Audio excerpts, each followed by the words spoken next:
నమస్కారం. ఘంటారావానికి స్వాగతం. ముందుగా ప్రధానాంశాలు. పోలవరం దస్త్రాల దహన ఘటనపై వేగవంతంగా దర్యాప్తు, బాధ్యులపై కఠిన చర్యలు తీసుకుంటామన్న జాయింట్ కలెక్టర్.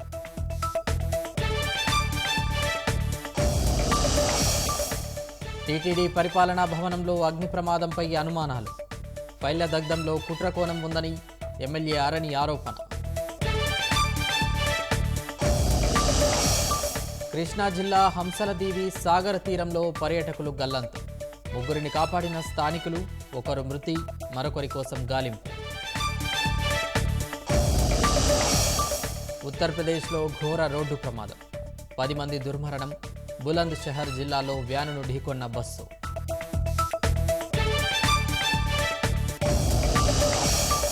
కోల్కతా అత్యాచార ఘటనపై 3వ రోజు సిబిఐ దర్యాప్తు, ఆర్జీ కార్ వైద్య కళాశాల మాజీ ప్రిన్సిపల్ను ప్రశ్నిస్తున్న అధికారులు.